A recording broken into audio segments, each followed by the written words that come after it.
Oh, halika na, sa amin ay sumama ka. Ngiti at sayang aming ambag, tara na't manood kay Lisa Vlog.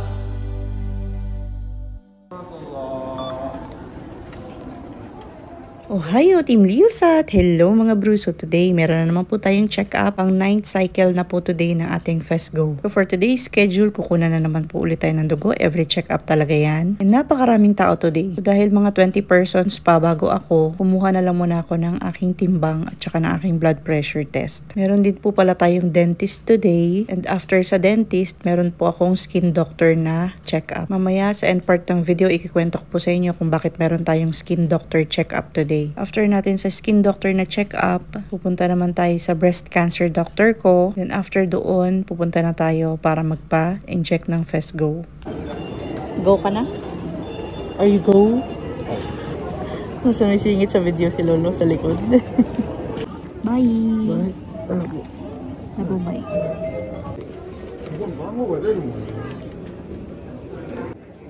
Sobrang daming tao today. Then nandito pa ako sa skin doctor. Mamaya ikwento ko sa inyo kung bakit ako nandito sa skin doctor. Kasi merong nangyari sa akin this past few days. Malis na si Papang kasi meron pa siyang pasok. And sana kanina idadrop niya lang ako pero meron pa naman siyang oras kaya sinamasamahan niya pa ako. Pero ngayon oras na para pumasok siya kaya yun, iniwan niya na ako. Magti-train lang ako today pa uwi.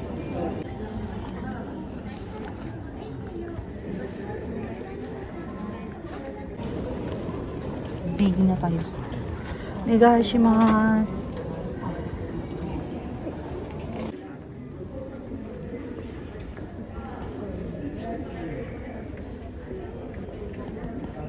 Tapos na tayo kay Sensei. Magpa-injection na tayo ng FESGO. FESGO, let's go.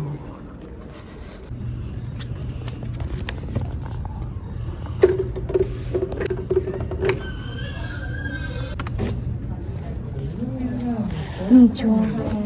Onegaishimasu. May mga wig sila dito pero ang mahal kasi niya.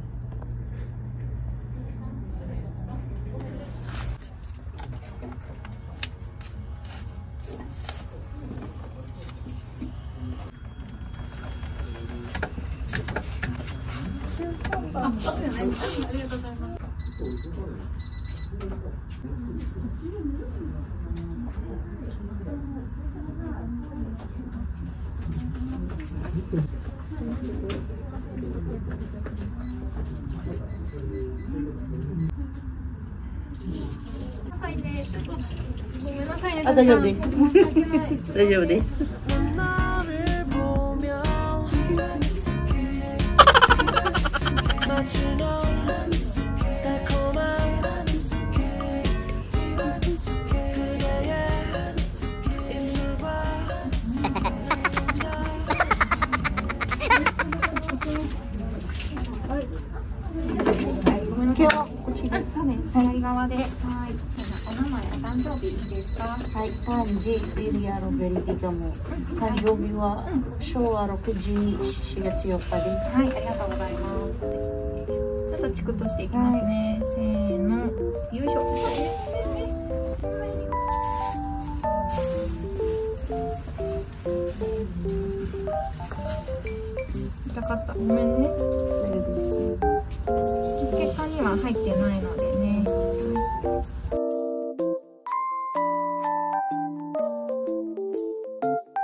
medyo lumunggo.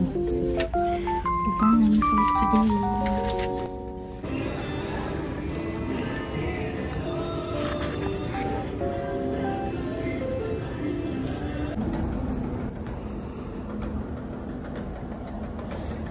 Uwian na.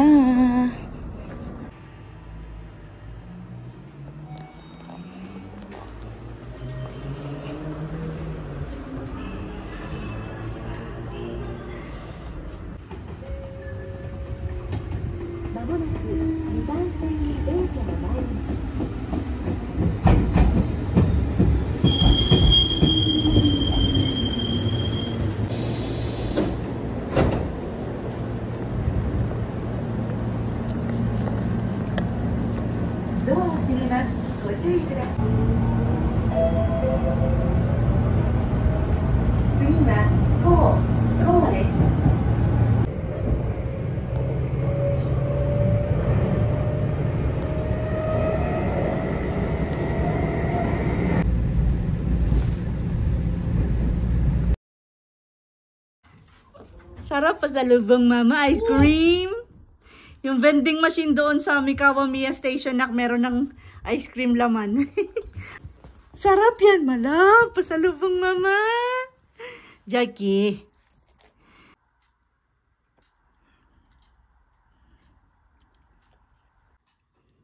Rishi. Wow! Namin. Isa doon sa likod. Wala, nagtulong-tulong na yun sa kanya.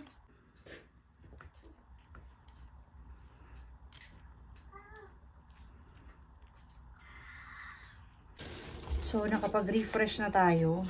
Pakita ko sa inyo yung tumor marker ko today. And yung bill pala, ayan. So, bali tatlo yung resibo natin today. Ito ata yung sa Skin Doctor. Tapos, itong sa gitna is yung kay Sensei ko, yung Fesgo.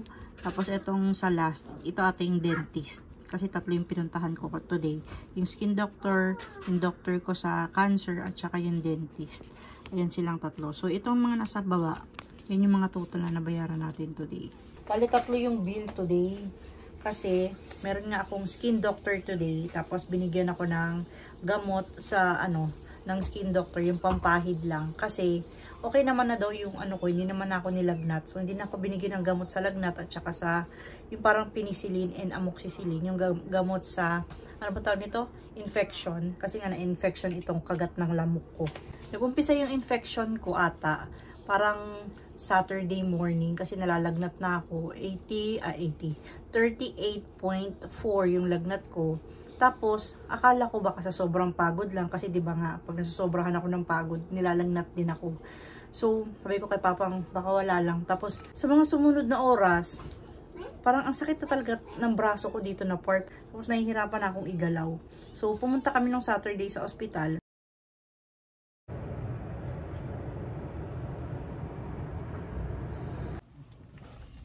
Kinagat ng lamok. Na-infection ang Lilia, bro. Look. Kinagat ng lamok. Dito kinagat ng lamok eh.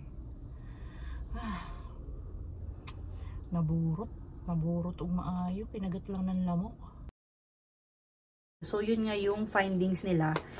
Yung simpleng kagat ng lamok ko, naging infection siya.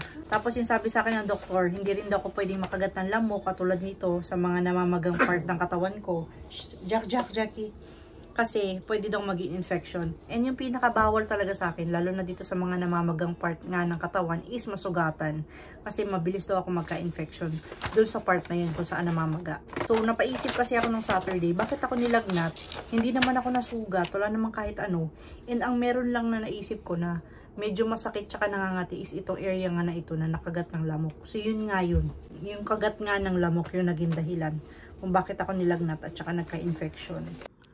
Tapos, ito yung binigay na gamot sa akin. Ayan. I-apply ko daw ito sa umaga. Tapos, sa gabi, pagkatapos ko maligo. 2 beses sa isang araw. Ayan siya. Tapos, ito naman yung blood test natin today, mga bro. Tingnan nyo yung tumor marker natin. Diba yan yung CA15-3. Alis na ako. Alis ka na? Alis. No. Bye. Ingat. Labo. Ay, labo. Bye. Kuya? Kiss be. Kiss daw. Kuya, No, kiss na. ikaw Kiss na. na. Ako? Asus.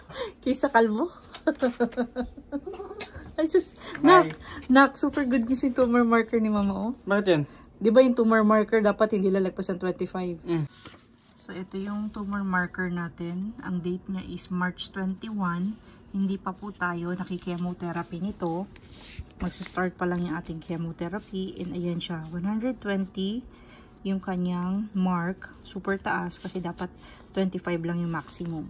Tapos, today, ayan, September 5, yung ating tumor marker is, ito na po, 23.5 na lang siya. So, below maximum na tayo. Diba? Super good news. Naputol tayo kasi tumawag si Papang. Nagtanong din siya sa ano ko, sa result ko today. So, wala namang problem sa mga results natin. And, yun nga, super low na ng ating tumor marker. Yeah, ang ingay mo dyan, Loy. So, saan naman yung sinasabi ko? Nandun naman, ano yung sinasabi ko bago tayo naputol? Yung timbang ko, nasa 79.5. Siguro nga kasi, wala kong gana this past few days kumain dahil doon sa infection ko. Kasi nga nilalagnat ako. Pero kapag bumalik siguro yung infection nito, kapag sumakit na naman ito, baka bumalik na naman kami sa ospital ni Papang. Yun lang po for today's vlog. Maraming salamat po sa panonood. And sa pagtambay today sa channel namin, please do like, comment, and subscribe. And kay Jake, always remember, whatever you are, bye-bye for now and see you again on our next one. Bye! Sa next vlog po ulit. Good news tayo today. Super low na ng ating tumor marker. Bye mga bro!